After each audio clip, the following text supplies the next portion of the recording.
fact.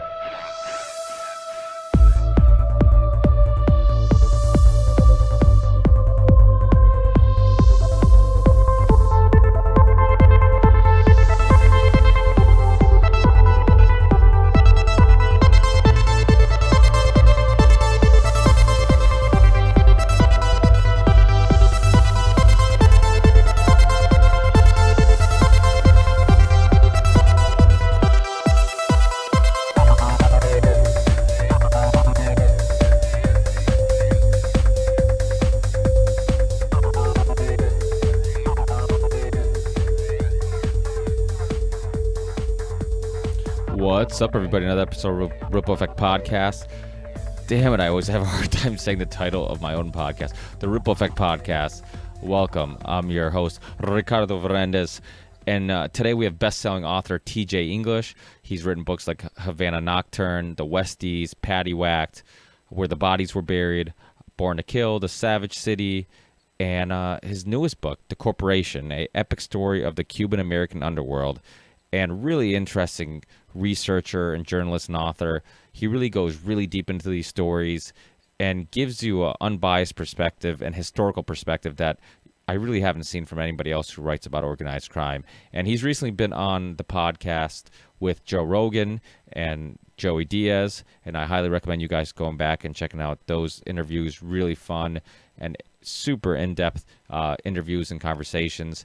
I was lucky enough to have him on for hours, so we really got into the history of organized crime, the history of Cuba. I really want to get into the history of Cuba, the revolution, Castro, because The Corporation is basically a sequel to Havana Nocturne, and it really just focuses around Cuba, the revolution, the mob, and then what happened when a lot of those people migrated after the revolution to America and specifically Union City, New Jersey, and Florida. So really interesting stuff. We really go into the history of Cuba and hopefully give you a different perspective and opinion that you're probably not used to hearing from our very one-sided history books and very one-sided media. But remember, if you want to support the show, I got a Patreon page. Rate the show or review the show. It helps with people finding the podcast on whatever they're using, Stitcher, iTunes, or whatnot. Also, remember to support our guests if they have a book like TJ English. And also remember to share this episode. That goes a long way for me and the guests. It helps expose the podcast to hopefully new listeners. Thanks again, guys. I truly appreciate it, and I'll see you on the next one. Peace.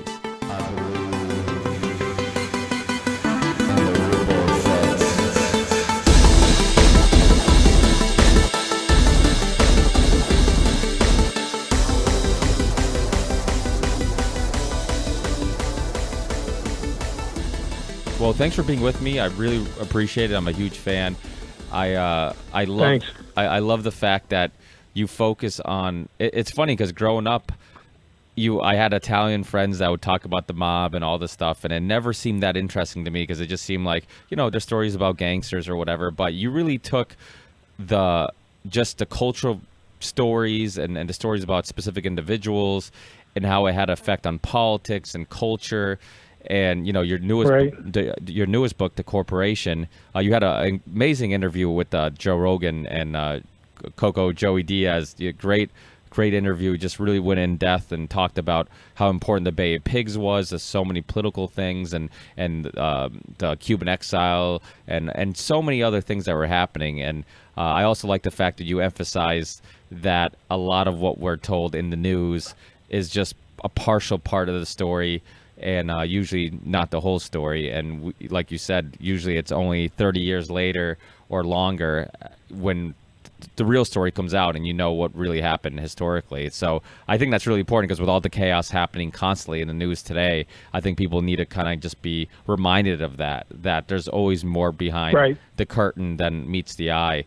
But I also think that the importance of the Cuban story is really important because I think that in America we've been told one side of the story. History is written by the winners, and we've been told the story from the perspective of a lot of times the people who were anti-Castro and people who were anti the revolution and people who are benefiting from it. But I think history, there's two sides to every story, and I think it's important that people get unbiased version where you kind of get into what happened and some of the characters, and you really go in just kind of telling the stories and without a agenda, which I think is really important. Yes, absolutely. I mean, I think one of the things people will find themselves asking when they read this book is, why don't I know this history? How come I don't know this? Because it's pretty vital history, not just in terms of organized crime in America, but also politics and political policy in relation to Cuba and the whole direction of the relationship between the United States and Cuba, and by extension, the Cold War, because Cuba became a piece on the chessboard in the Cold War, the years of the 70s and 80s. And yeah, it never ceases to amaze me. I mean, I've been writing these books for a while now, and sometimes I'll do a contemporary story, and then I'll also do a historical story like this one, and I'm just always amazed at how many great stories there are out there yet to be told, that are kind of been buried away, in some cases deliberately repressed. I do believe that there's aspects of this political history that has been sort of deliberately buried away, particularly the part of it that has to do with the CIA involvement with the anti-Castro movement and all the activities connected to that over the years, many quite nefarious covert operations that took place. And that's history that a lot of people would rather that you don't know. And in even researching this book and trying to get at that history, I was denied a Freedom of Information Act request by the CIA, who is still hiding some of this history. So it's the obligation of the writer, the journalist, the author, to burrow into these subjects and then to present them in an entertaining way, because let's face it, we're competing with a mass marketplace, and I always feel like I'm not just competing with other books, I'm competing with the internet, I'm competing with movies, all sorts of entertainment options. So you have to create a book and a product that people will find entertaining to read. Yeah, well, one thing that I found really interesting when you were on the Joe Rogan podcast was, Joey being really deep into this and really being into, being involved with some of the characters that you write about and talk about. And he was amazed by some of the names you knew. And I think it really says something about how deep you go into it and how in-depth you go into your journalism, and you really do your research. And, to have somebody who was, directly linked to some of these characters be amazed by some of the names and stories that you tell, I think is pretty cool, because it shows that you really did your homework and you really got deep into these personal stories. And for people who aren't familiar with your background, I know some of the writing, I mean, obviously you have a history of writing about everything from the Asian gangs to Irish mob, Italian. What made you fascinated with basically, organized crime and this underworld? I know being a taxi driver was kind of the start of the journey, right? Yeah, that was part of it. I started out as a journalist who wrote about all kinds of things. I covered politics and entertainment and sports and crime and all these things as a journalist. I gravitated towards crime, primarily because the first book I wrote, The Westies, about the Irish mob, was successful enough that after that I was a crime writer. And I didn't mind. It's a kind of an inexhaustible topic, at least the way that I approach it.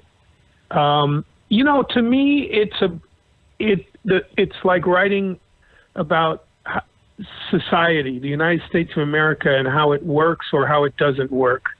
Because when you write about organized crime, you're writing about politics, you're writing about business, you're writing about culture, you're writing about so many different things when you write about organized crime, to the extent that I've come to think of it as sort of the classic American story, the process of assimilation that ethnic groups go through, often involves elements of organized crime. The way American capitalism works at the street level, there's an underground economy and there's an underworld that functions on a daily basis. And we don't read about it in the newspapers. We never read about these things unless, there's some major indictment that exposes a certain element of it. And it's usually after the fact that we're reading about it.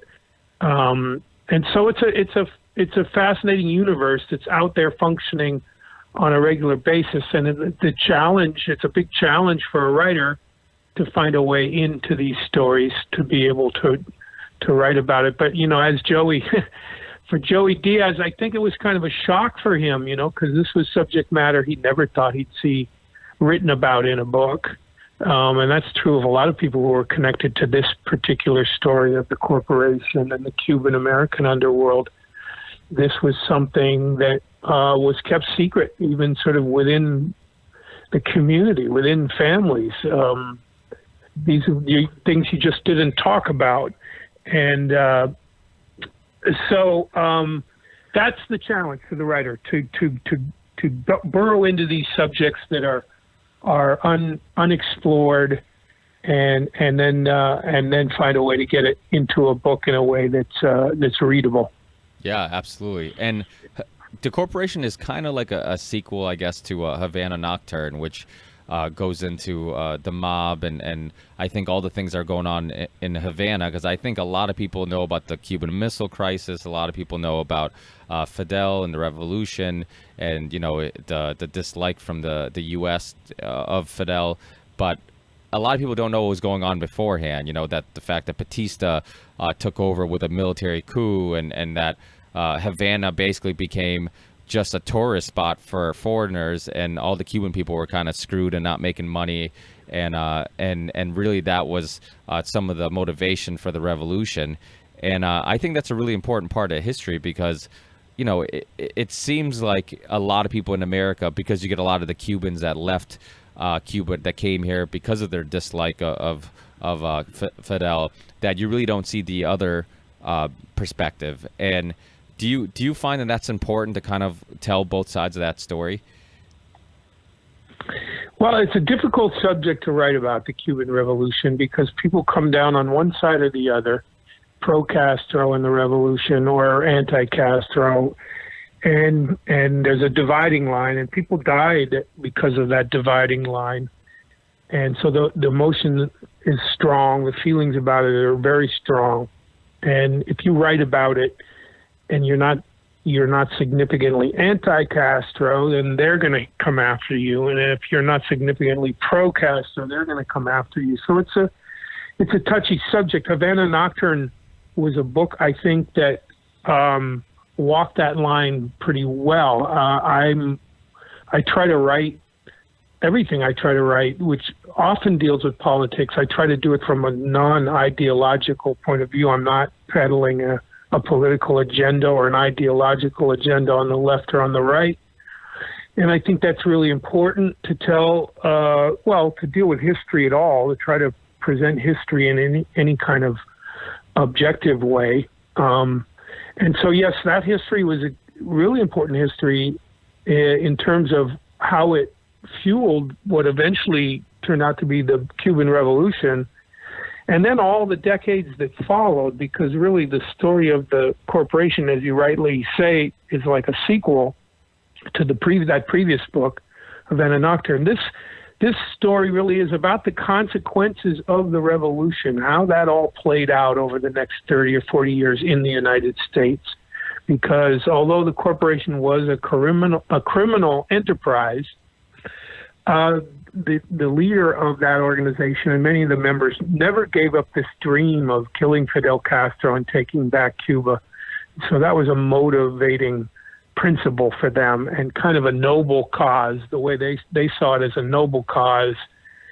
And it allowed them to convince themselves that they weren't just, criminals stealing money from lowly gamblers, that they were involved in some sort of noble political effort. It gave meaning to their lives.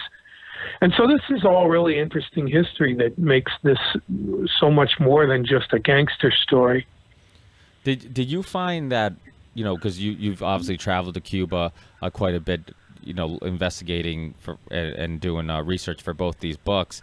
Did you find that there was still, did you people in Cuba, because it seems like there's more likely than not you're going to run into people who kind of were for Fidel, who are Cuban in Cuba, and then if you're outside of Cuba, if you're in like Florida or whatever, you might find more people that are anti-Fidel. Is that the case, or is that just is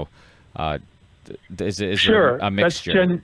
That's generally very true. I mean, the people who left Cuba left because they were not, in some cases, many cases, were not down with the trajectory of the Cuban government, communist government, certain facts of life in Cuba, harsh economic realities.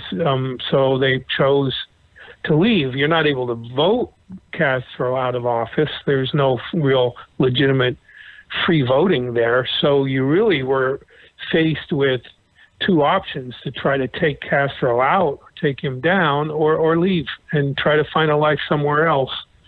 And most people left because Castro was popular in Cuba, and the likelihood of bringing him down from within wasn't very likely. It wasn't going to happen. And so in Cuba, Castro had his followers. But the interesting thing about that is I traveled there, as you say, often to do research for these books, and I never encountered any kind of hostility from the Cuban people. They're really fascinated by Americans coming there, and they're curious about Americans, and they don't hold American citizens responsible for the policy of the government towards them. They sort of separate American political policy from American individuals themselves. And I guess I figure if you're an American and you've come to Cuba, you probably are there out of interest and an open mind and that sort of thing. So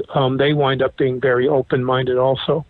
Yeah, well, the culture is really interesting. I think Central America and South America, the culture is really interesting. I'm Portuguese, so eu falo português pouquinho, and I it's always really interesting when you meet people from South America and Central America, and you learn about their history, and then some of the influences from like African, obviously the Cuban religion. What's the name of it?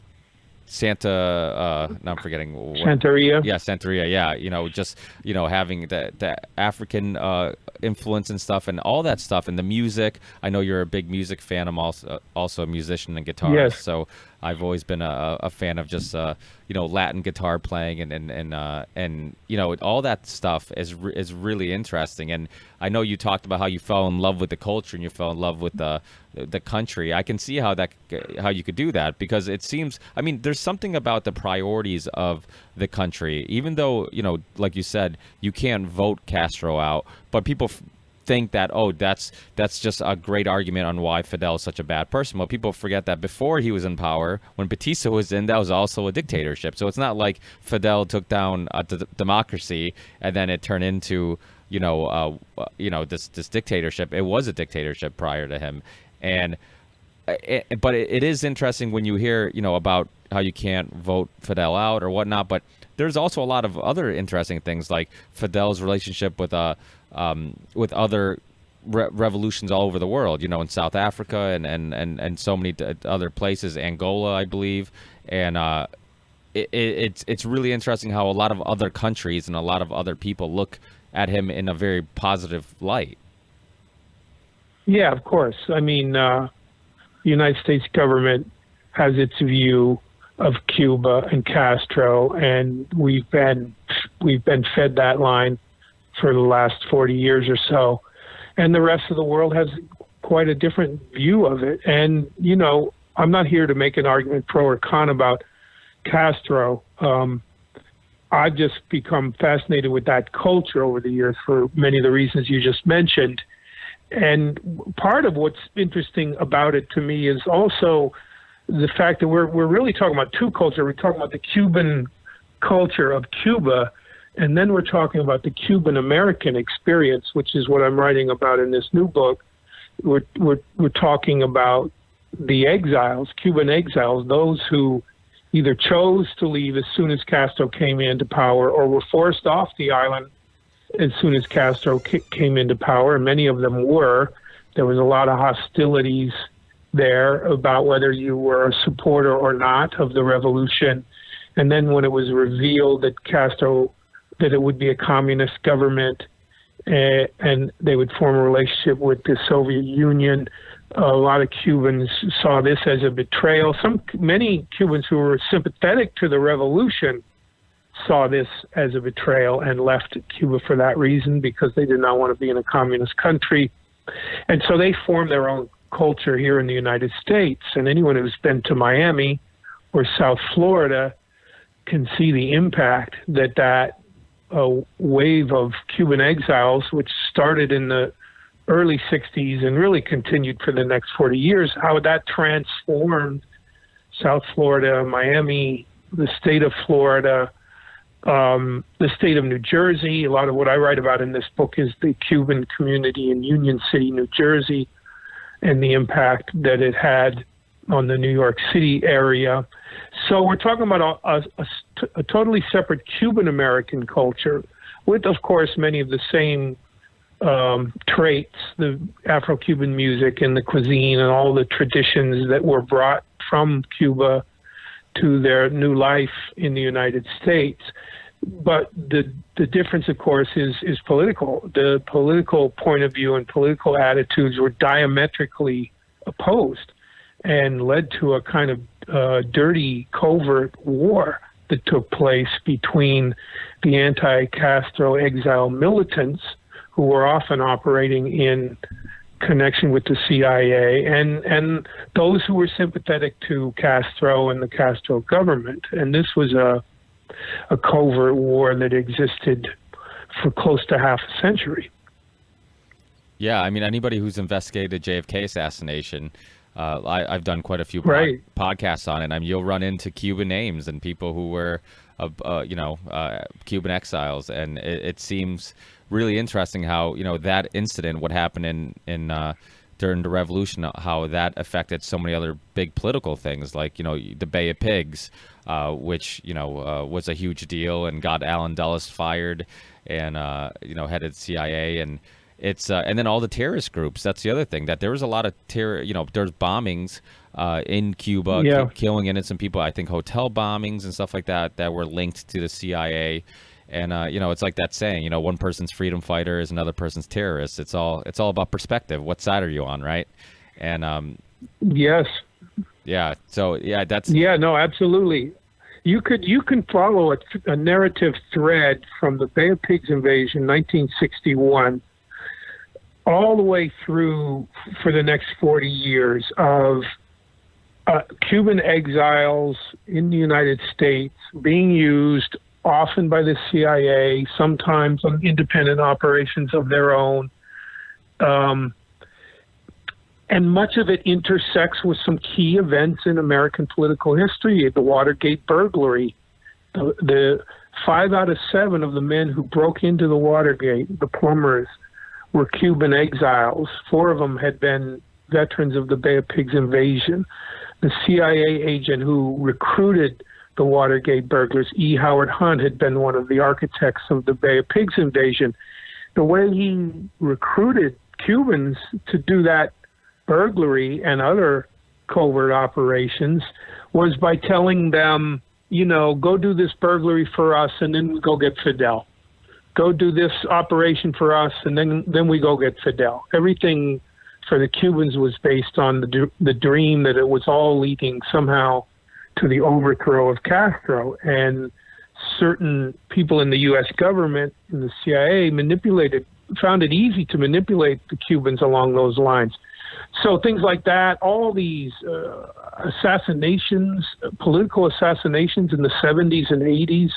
The ex-ambassador of Chile was blown up in a car bombing in Washington, D.C. A Cuban airplane was blown out of the sky in the late 70s by someone having planted a bomb on the plane. All these terrorist activities that were designed to sabotage the Castro government, destabilize the Castro government, and eventually bring him down. Also including the Contras in the 80s, the financing and training of the Contras, which was an organization that was going to be used to overthrow the Sandinistas in Nicaragua. That was all wrapped up in the Cuban exile tradition, and the result of that was the Iran-Contra scandal that almost brought down the Reagan administration. So you find this underground thread that runs through American politics of Cuban exiles being used to do dirty deeds on behalf of the CIA during the Cold War. This is the hidden history we're talking about. A lot of this is stuff that you will not find in the history books that are commonly taught in schools. You have to dig for this information. It's out there. Some of this information has been declassified, and the internet is a wonderful thing in this regard in terms of doing research on these kinds of subjects. But you have to actively seek out this knowledge. It's not going to be hand-delivered to you by your government because it's not in their interest to do so. Yeah, it's amazing how much history, how much the U.S. and the CIA had their hand in political movements all over Central America and South America. I mean, Che Guevara was motivated. I mean, one of the stories is that he was motivated by what happened in Guatemala in the United Fruit Company. And, you know, a lot of this stuff of like big corporations and Western powers just kind of having influences on what was going on in these countries. And it always amazes me, it's like the natural resource curse. It's like any country that has, nice fields or soil or oil or minerals, they seem to be the poorest. And then some of the countries that don't export much, like the U.S. or Britain, they seem to do pretty well. So it's, it tells you something about, who's really controlling those resources. Yeah, it's exploitation of the powerful against those who don't have the power. And that's really what the Cuban Revolution was in reaction to, the exploitation of American businesses on the island and controlling all of the best resources on the island. And Cuban people had gotten tired of that and rose up against that. And in some ways, they viewed the gangsters, the mobsters who were in Havana at the time, Meyer Lansky and Santo Traficante, who were very prominent there as casino owners and hotel owners, nightclub owners in Havana, working at times in conjunction with American businesses. I mean, the Meyer Lansky and his brother had the casino inside of the Hotel Nacional. The Hotel Nacional was partly owned by Pan Am. Pan Am was basically in a partnership with Meyer Lansky and these prominent American gangsters. And so many Cubans looked at that and saw that as one big cabal. American business interests, political interests, and criminal interests were all one thing. And that was a powerful motivator for the revolution. Yeah, absolutely. It's funny how, you look at the corporation and a lot of like the Irish mob, the Italian mob. It seems like a lot of this organized crime comes from being a repressed kind of lower level immigrants kind of looking for their way and then turn to kind of the underworld. Well, perhaps, but let me make a point about that often gets overlooked. And I don't want to get too deep into organized crime history, but let's look at the foundations of it. Much of it from the beginning, even pre-Prohibition, late 19th century, when much of it revolved around the connection between the criminal rackets and the political realm. So and back then the prominent criminal racket was gambling, various forms of gambling. This is pre-Prohibition, illegal narcotics, of course. Back then it was mostly the main vices were gambling and prostitution and things like that. And so the powerful gangsters in the late 19th century had big gambling parlors and generated a lot of money from gambling. That money was funneled back into the political apparatus. It was used to finance certain political candidates who were sympathetic to the gambling syndicates and would back them up and protect them, scratching each other's backs, whatever phrase you want to use to describe it. And the organization that made that possible was an organization called Tammany Hall. Tammany Hall was created in Philadelphia initially, but found its highest calling in New York City. A lot of people think Tammany Hall was sort of an Irish immigrant creation because the Irish became so heavily identified with Tammany Hall. They basically kind of took over that structure and used it as a way to get ahead in America. But Tammany Hall was initially created by WASP businessmen.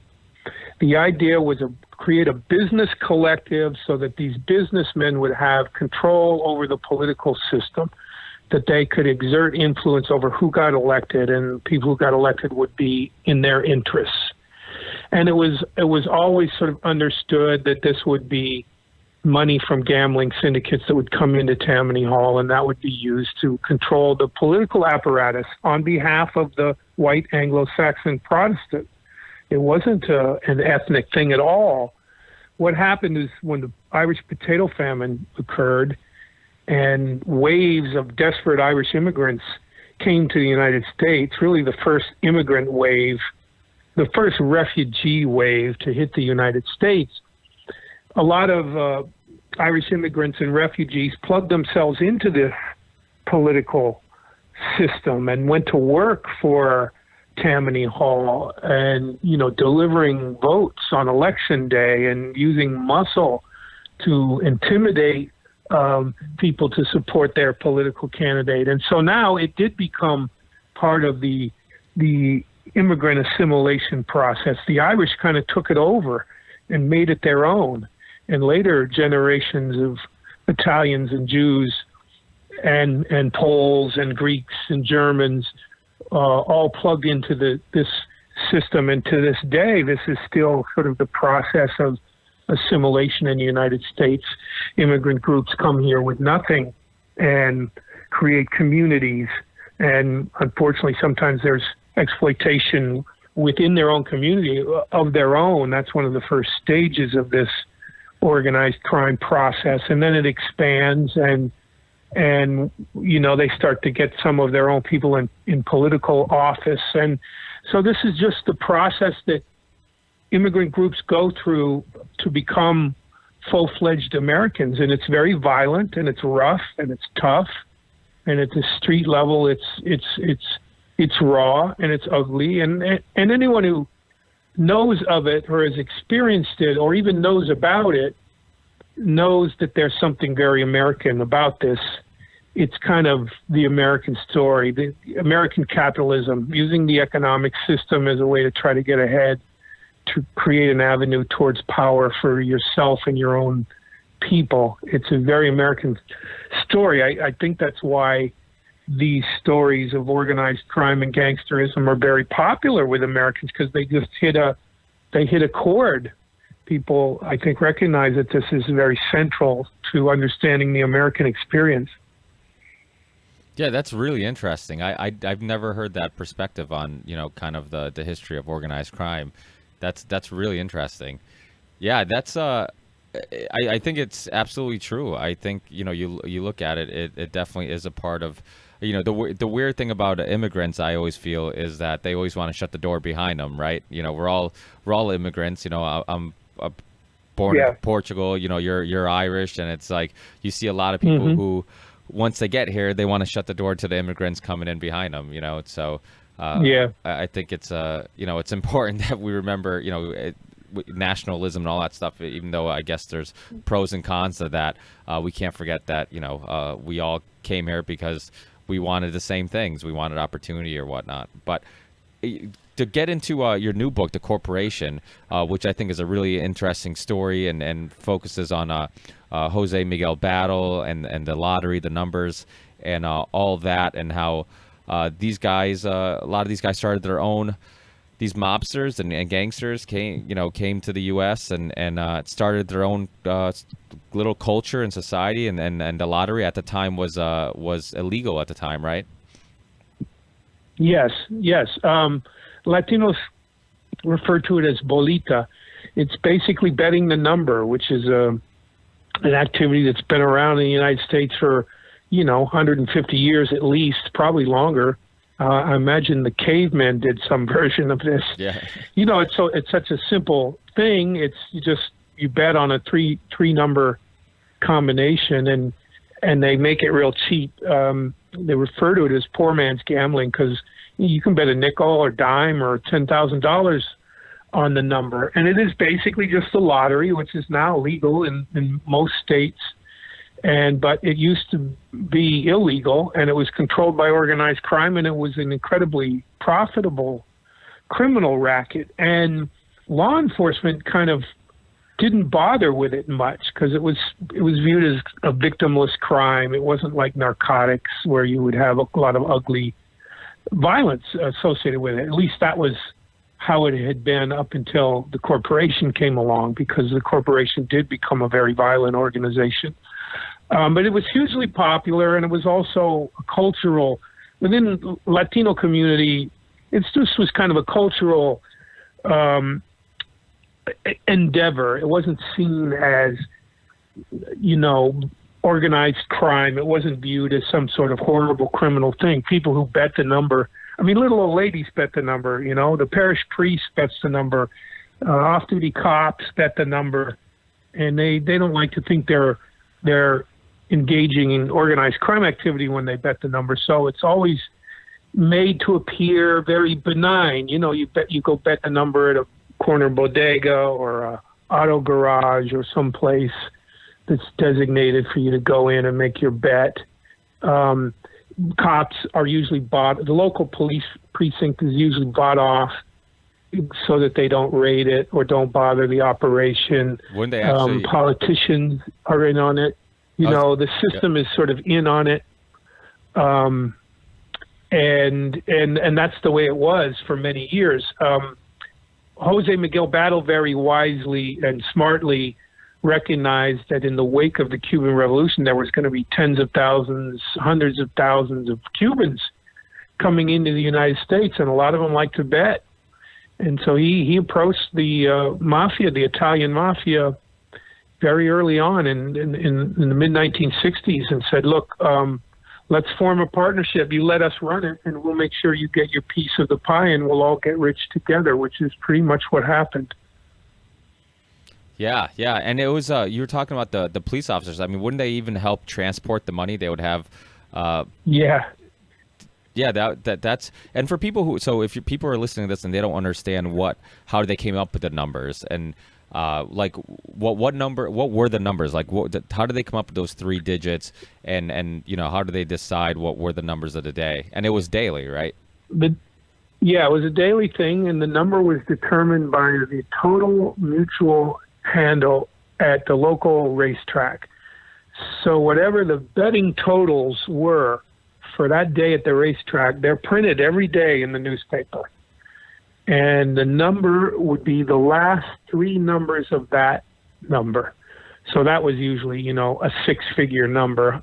Hundreds of thousands of dollars, if not more, were bet at the racetrack that day. And the last 3 digits of that number would be the daily number. So it was not possible to manipulate, and it was a number that everyone would see and recognize, and it was rock solid. And it would print it in the paper, and you get your payment. If you hit the number and it paid well, it paid 600 to 1. So, if you bet $1 and you hit the number, you're going to get $600. And so it was a good return. A lot of people were in on it. But those nickels and dimes really added up and became hugely profitable. And part of the problem, as you say, was the money that would be accumulated on a daily basis. And the money usually would be removed from a betting location to counting rooms where the money was stored. And the corporation had their betting spots all around the 5 boroughs of New York, mostly.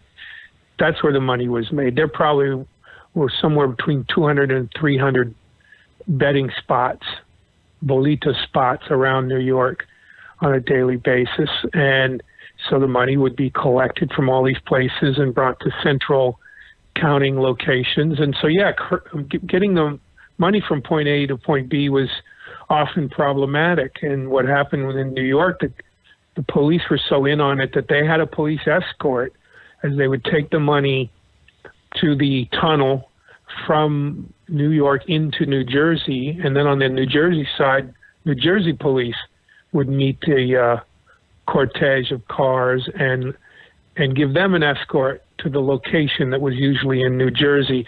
A lot of the hierarchy of the corporation lived in Union City, New Jersey, which was a very Cuban enclave, Cuban neighborhood. They lived over there, but most of the money was made in New York City. So the numbers, would they use any front companies for laundering money, or how would they hide the money? Oh, yeah. Yeah, that became a major thing. That the corporation became so big and was generating so much money.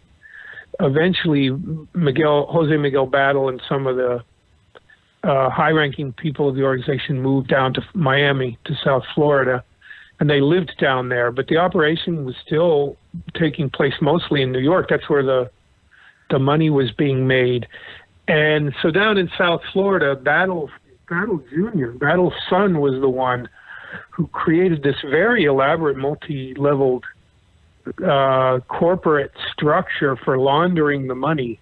He created shell companies and offshore accounts and a huge economic infrastructure of billions of dollars that was being generated from the organization that was being laundered and funneled back into what were perceived to be legitimate companies.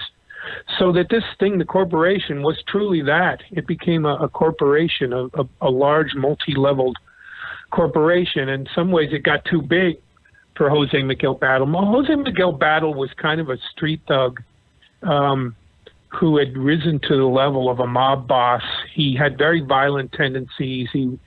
He had a hair-trigger temper and was really into revenge. If you wronged him in any way, he would go to these elaborate lengths to get revenge. There are a number of really amazing anecdotes in the book of murders hatched by Battle to get revenge against usually people within the organization who had wronged him in some way. And that became one of the trademarks of the corporation. If you ever went against that organization in any way, you were going to wind up dead. And often you would be killed in sort of a public way that would be a message to everyone else in the organization. So it was fearsome, and in many ways the violence is what would bring the organization down, because at a certain point the Cubans and the Italians went to war with each other. They had a nice, agreeable operation from the late 60s right up until around the early 1980s. But then what happened is somebody violated what was called the two-block rule. There had been a rule that if you were to open a new bolita spot, number spot, it had to be at least 2 blocks away from a pre-existing spot. You couldn't open a bolita location right across the street from another one. Somebody did that and violated that rule, and that touched off a war between the Italians and the Cubans, and it was a very violent war. It was an arson war. They started firebombing each other's locations, and a lot of innocent people got killed that just were in the wrong place at the wrong time. Some who were in there placing a bet, or maybe some who just happened to be there, and it was horrific. There were a lot of deaths. This was in the mid-1980s, and it brought a lot of heat down from law enforcement. It started getting attention in the media, and a presidential commission that was investigating gambling and organized crime at the time, a commission that was impaneled by President Ronald Reagan, shifted their focus to this Cuban thing that was now getting so much attention in the media, and all of a sudden the corporation, which had more or less been functioning below the radar up to that point, now suddenly they were in the media and got a level of exposure that was not good for the organization. Battle, in fact, fled the country for a while, moved down to Lima, Peru, and opened a casino down there and tried to launder more and more money down down through his casino in Lima, Peru. Another misguided venture. Started off looking well, making lots of money, and then it went south, and really he lost a lot of money down there and wound up being deported back to the United States. And his final years were not good. They eventually took him down in a big RICO trial, racketeering trial, but by that time he was an old man and in bad health anyway. So really the extraordinary part of this story is that this operation, the corporation, was up and running for so many years. We're talking, 40 years. The corporation was making money for people who were involved in that organization, and also for the Italian mafia. Yeah, that's really interesting. And I know that it kind of became a cultural thing where the Cubans really just enjoyed being a part of this. Everybody's kind of rooting for one another. Hey, I'm going to win. Maybe mom's going to win this today or whatnot. And everybody was kind of just a part of this. It became a part of the culture.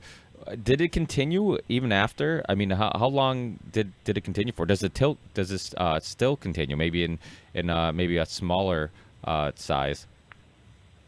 Oh yeah, there's no question. Bolita still continues, and people choose to bet the illegal number, even though the lottery is now legal. The payoff for the illegal lottery is usually much better. If you're getting a 600 to 1 return, that's better than 300 to 1 or 200 to 1, which you might get from the legal lottery. Plus, you don't get taxed with the illegal lottery, and you get your payment right away. And there's certain advantages to it.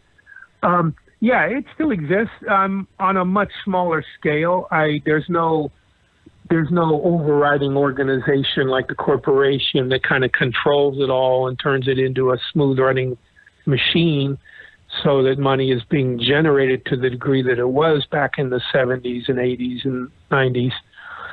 But it's still a cultural thing in Latino culture, and always will be. It has a certain kind of superstition to it, and people believe in numbers and numerology, and the idea that you can decipher your dreams, and then doing that will lead to certain numbers that will make you rich. There's a certain faith in this process of the betting the number that is so deeply ingrained in the culture that that's not going to go away. Now, doing so much research on different organized crimes and the underworld and stuff like that, I mean, a lot of times when people read books about the mafia and the mob and the Irish mob and stuff, it's usually past tense. It's stuff that's happened. Do you think that there's still, like, is there still Cuban underworld organization still existing today? Is there still, the Italian, obviously the Italian mob still exists, but is it still as strong and as I guess, I don't know, is strong the right word, as big, and is it still a big deal? Do these organizations still exist, or do you see that they are slowly decaying and you don't, or maybe we just don't hear about it as much, and like you always say, some years later some of these stories will come out? Well, what we refer to as traditional organized crime, Italian, Irish, Jewish, which began, over 100 years ago, in the late 19th century, early 20th century, reached its pinnacle during the Prohibition years in the 1920s. That has died out almost completely through first just a long process of assimilation for those ethnic groups, and then what was left of it was taken out in law enforcement trials in the 80s and 90s. The use of informants, the witness protection program, the racketeering laws, the RICO law, all of this sort of put the final nails in the coffin of traditional organized crime. But organized crime, the intersection between the underworld and the upper world, still exists. It's not as institutionalized perhaps as it was during the heyday of organized crime. It no longer has deep inroads into labor unions, for instance, or other aspects of the way that municipal government functions. But the idea of people using dirty money to influence the political system and in a way that makes money for you and your people is as common as ever. I mean, all you got to do is travel around the United States and pick up the local newspaper, watch the local news, the local media. There's some article about a local congressman that's just been indicted for taking kickback money. And, this is it's still part of the American process of using money as a way to make money or to influence people within the system. And the rackets that control that have changed over the years. For a while, it was prominently illegal booze. And then it was maybe labor racketeering, and gambling has always been a part of it. And now it's narcotics. For the last 30 years or so, we've been in this narco wave of violence and criminal activity that's probably as outrageous as Prohibition ever was. And it's international in scope. Colombia and Mexico, people dying so that this product can be delivered to its ultimate destination in the United States is where most of it's headed. And this is a big, epic organized crime story that's been unfolding for the last 30 years. And, of course, Cubans were very involved in that. I mean, Miami, the city of Miami, basically was created out of cocaine money in the 1980s and 90s.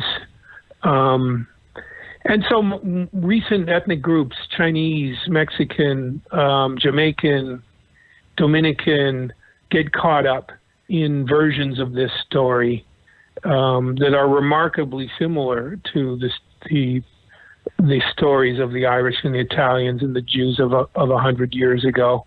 Another thing that makes me reminds me that there's something essentially American about this story. Yeah, absolutely. You obviously, like you were saying, all the drugs are coming in from Mexico. I think it's similar to the Prohibition story. If we, possibly if we do something similar to like what Portugal did and decriminalize all drugs, then maybe that would put an end to some of these, these gangs that are making money off bringing these drugs into the U.S. And it's similar to Prohibition, like you mentioned, that a lot of the mobsters made their money from moonshiners, making alcohol when it was illegal and all that stuff. So it makes you wonder if maybe, if you can't get something legally, you're going to create some type of a black market for it. And it's kind of, it becomes counterproductive to make something illegal. It's like, you want to make something illegal because you want to make it harder to get to purchase and whatnot, but then you create this whole other market and maybe more violence and more corruption and all this stuff. And to go back to what you were saying about, influencing politics, it seems like now, because it's funny because we look at like gang, you look at people when mobsters were getting locked up and stuff like that. We look at them like they're cold-blooded criminals. But when lobbyists or whoever, some CEO of some corporation is influencing policy and doing very similar things as mobs were doing, influencing politics with money, we don't look at it the same way, but it's very similar. Yeah. I mean, organized crime relies on the fact of certain products that the people want being illegal. That's the foundation of organized crime. Gambling was illegal, and people wanted to gamble and liked to gamble. Booze was illegal. People were going to have their alcohol. People are going to use narcotics. So you take popular products that the marketplace demands and make them illegal. That empowers those people who are supplying that product. It's the greatest thing that could happen to organized crime. So the history of organized crime is all wrapped up in illegal things being made illegal, and a mass audience still wanting those things. And then what happens is the people who are supplying those products take on a certain amount of glamour. Back in the 20s, the bootleggers and the gangsters became sort of romantic figures. And you could say that to a certain extent in the narco world. Pablo Escobar, people like that get romanticized. a bit. I mean, it's a little different with the narco world because it's become so horrifically violent. But still, yeah, you outlaw something, you prohibit it, you create a huge underground market for it. And I believe that the black market economy is something that never really goes away. So there's always the possibility that even if you made these products legal, there'd be somewhere where you could buy them at a cheaper rate illegally. So I kind of doubt that it would eradicate the activity entirely, but it would certainly lessen the violence of it. And we'll see now that marijuana is being legalized in places, we'll begin to get an indication of just how exactly legalization shakes up the illegal marketplace for these products. Yeah, absolutely. Well, narcotics and kind of being a drug dealer was kind of sexy in the 90s with the gangster hip hop, the gangster rap. You look at Rick Ross. Mm-hmm. Rick Ross is kind of a historical figure from, being one, I had him on my show, and, he was one of the biggest, drug dealers in American history. Some people give credit to him for creating the crack epidemic. And then there was a artist that came later and took his name and his identity, and it mm-hmm. became a popular name in hip hop culture. And so I think there was something sexy about it became cool or tough or something to sell drugs or be a gangster. Gangs like the Bloods and Crips were kind of like the African American version of like the mob, and a lot of those people looked like movies like Scarface and a lot of these other movies that kind of glamorized the mob. But it's funny because it's if you talk to people like Rick Ross, and I'm sure if you talk to some Italians or Irish in the mob, they kind of saw it as more of a necessity than just or maybe at least it originally started as a necessity to get by. I remember Rick Ross telling me how. He kind of just looked at it as a way to get out. He didn't have any money. He didn't have. He actually, weirdly enough, had a scholarship to go to college to play tennis, but couldn't read. So he couldn't take the scholarship, and then he basically he didn't even do drugs. It was just a way of kind of getting out of to try to get ahead. And it makes you wonder how much of that is the cause of it. Just trying to get ahead and trying like you've talked about just. Minority groups and just trying to get ahead, and people my age, I'm 33, a lot of Italians and Irish and people my age, they around my age, they don't realize that at one time Italians were looked at like Africans were. They were looked at, so same thing with the Irish. They were looked at as just a group of people that they don't want in this country and aren't Americans and are dumb and lesser than the other Europeans that are here. And so it's all really, really interesting history. And I think it's important history because I think I always say the important thing about history is that you have a much better understanding of today when you follow the path backwards to see how we got here. And I think that's something you do really well. Well, I always say that if you don't understand the history of organized crime in America, you don't understand America. I think it's essential to understand how commerce and politics play a role in the advancement of people in this society. And that's a story that has been intertwined with organized crime and the criminal underworld since the beginning of social systems in the United States. It ebbs and flows and takes on new ethnicities and new shadings, but there's something very central about the story, and it's in some ways kind of an alternate history or hidden history. You don't really read about this in history books in grade school and high school. They don't include it.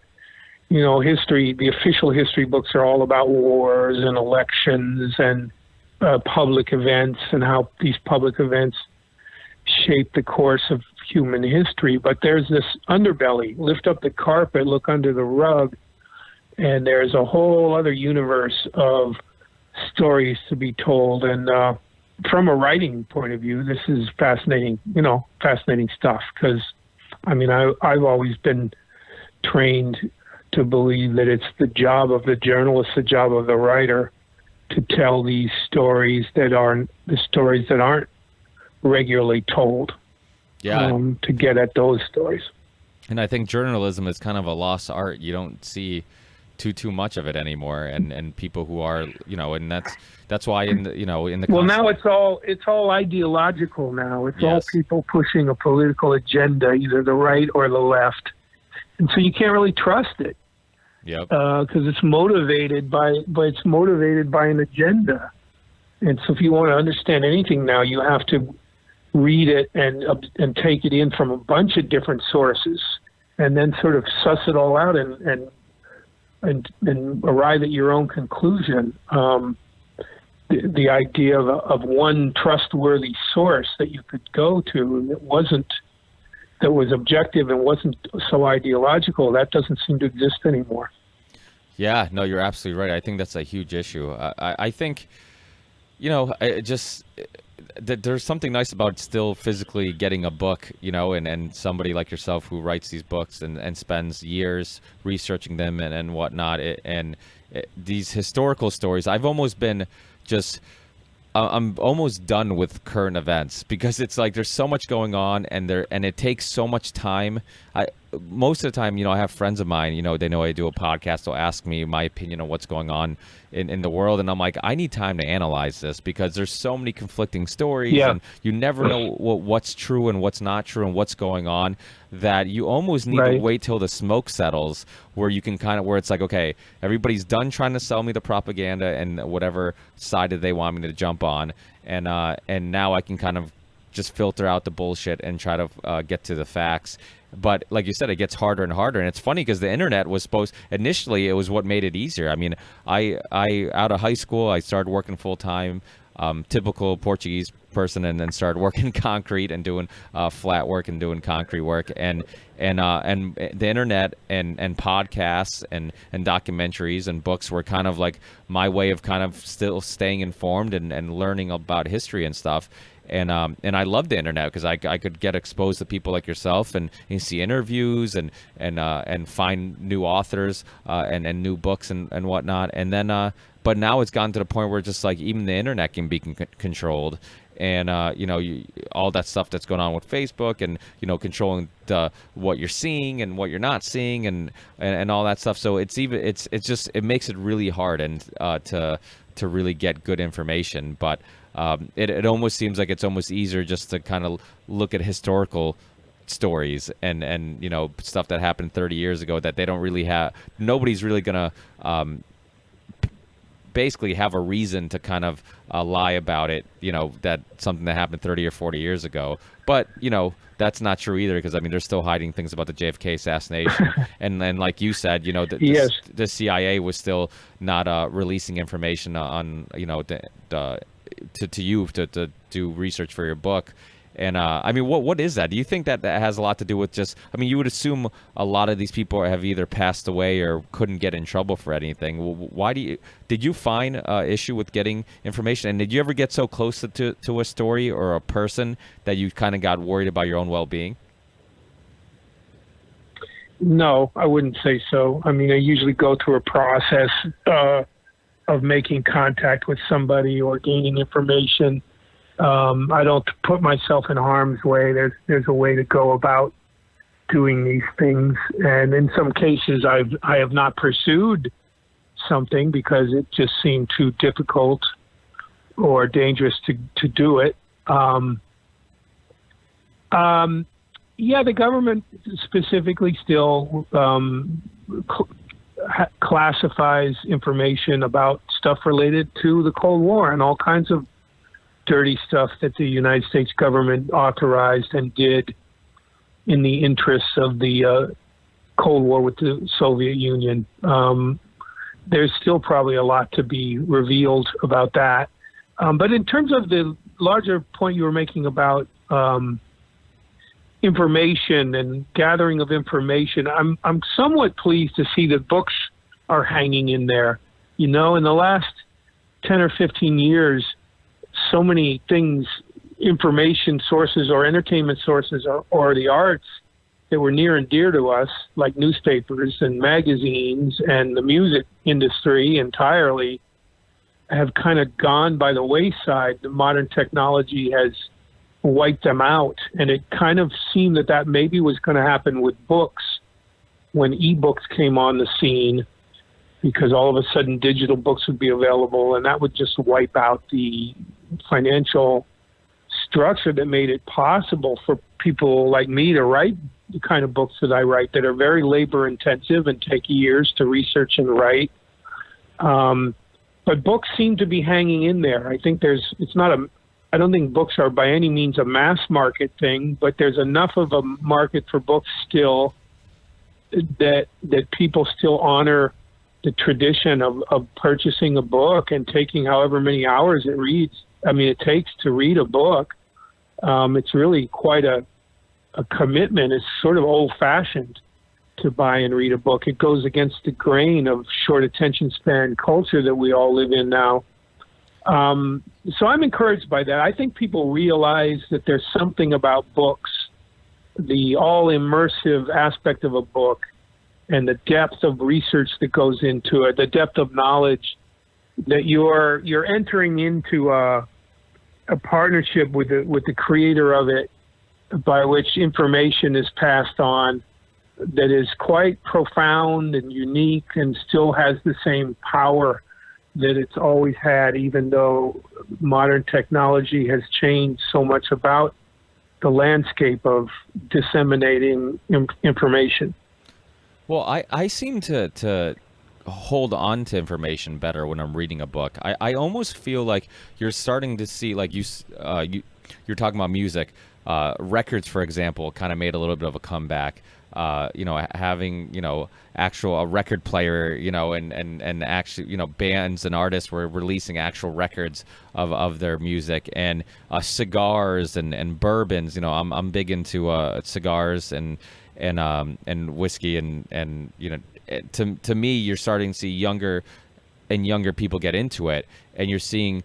It's like you said, same thing with books. And I think that there's a correlation between all this. I think that as like our lives become more and more fast paced, and our lives become we have less and less moments where we like sit back and relax and either do something like yoga or read a book or have a cigar and just kind of either get away from everyday life and all the chaos of everyday life of just what marketing and TV and what this capitalistic world's kind of told us that, hey, what makes you happy is making more money and working more overtime so you can buy more shit that you don't really need, so that you can and continuously be in this cycle.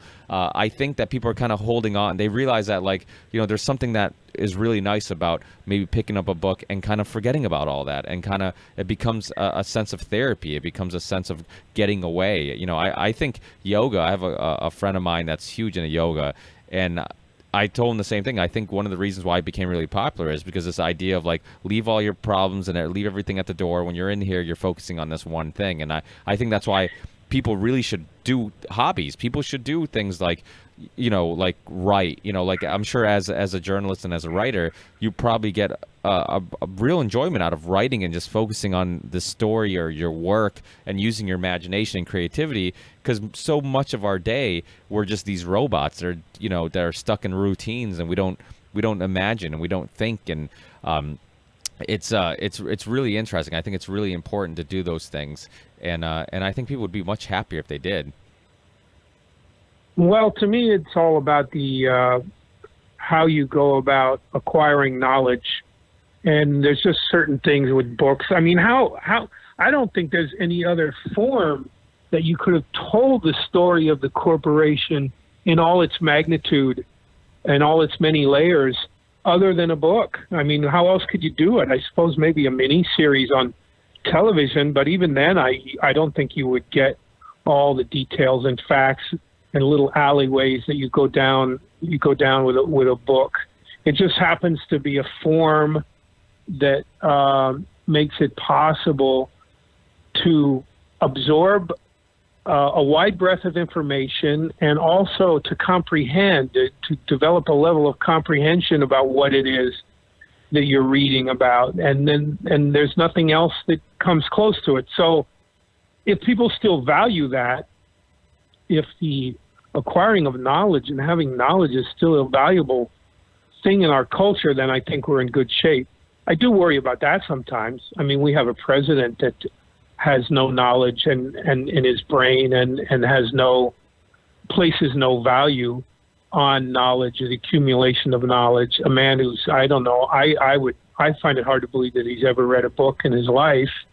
So if you have political leaders or cultural leaders who project these kind of attitudes, it goes against the grain of what I'm talking about. But people demand it, people need it, people want it. If people are still buying books, if books still have that kind of cultural power and value, then there's no political figure who can stop it. Yeah, you talking about just being able to consume the information and knowledge. I mean, I'll go online and I'll research maybe something for a show, and I'll go from one website to another website to one Wikipedia to another Wikipedia to one thing to, and next thing you know, I'll be like hours later, and I'll be like, I don't remember anything I just read. But if I read a book, I don't have that problem, because it kind of slows you down a little bit. You can't just constantly go from one thing to another, and it's almost like you're getting hit with so much stuff that you just can't possibly produce it. Where a book, you can slow down. Like if I read something, if I read a page and I feel like, okay, I'm not sure I quite understand what this whole story. Like I'll go back and I'll reread it, maybe another time or two, just to make sure that I didn't miss anything and I'm keeping up with what the story is saying. So it's I think it's quite different. And it's weird. I mean, it's like we have more access to information than ever, but it's I'm not sure it's necessarily showing in kids growing up with the internet that they're necessarily smarter or they know how to use that information. Right. Yeah, it's interesting times, TJ. Very interesting times. Yes, sir. Do you have a topic that you're looking forward to at possibly writing about? No, I don't. I'm kind of still absorbed in the Miami Cuban experience, and I do think there's other stories to be told about that, and so I always have an interest in that, and I follow everything. I follow the narco war in Mexico, and I'm sort of constantly on the lookout for subject matter and storylines that seem like possibilities. But it's such a huge undertaking to do these books, that I'm not likely to really throw myself into it unless I have good sources, unless I have access to information and can tell the story from the point of view of people who actually lived it. That's a requirement of what I do, and that's not an easy thing to find. But I'm always on the lookout for it. Yeah, well, the interesting thing to me is that how the CIA, no matter what story you're talking about, and in organized crime, they always seem to have some type of link. They always seem to pop up from here to there. It's so this mobster worked with the CIA, or this gang worked with the CIA, or Whitey Bulger, and the story about him, and linked to the possible MK Ultra project, and all the weird things that is linked to the government, and it really, like you said, yes. It's all very intertwined, and I think a lot of times people think of organized crime, it's his own thing, and then you look at like American history, it's a different thing, but it's like, no, they cross roads quite often, and they influence each other quite often. Absolutely, yes. Yeah. Well, thank you so much. Hey, listen, I got to get going here. Yeah. Sorry, TJ. Yeah. Sorry to hold you up, but thank you so much for your time. I truly, truly appreciate it. Obviously, the corporation is available everywhere. Amazon, your website, anywhere you can get books, you can find it. If people can buy the physical copy, please do. And keep a lookout for you. And people, go back and listen to the show he did with Joe Rogan on his podcast, and Joey Diaz. It was a really fascinating, great book, and I feel like your relationship with Joey might spark one of your next books. And so we'll see. We'll possibly, see. Yeah. So thank you again, TJ. I really appreciate your time. Thanks for all the years of great research and great work, and I truly appreciate your time. Okay, thank you, my friend. Thanks for the opportunity to talk about it. Thanks, TJ. Appreciate it. Take care. Enjoy Bye-bye. the rest of your day. Yep. Bye.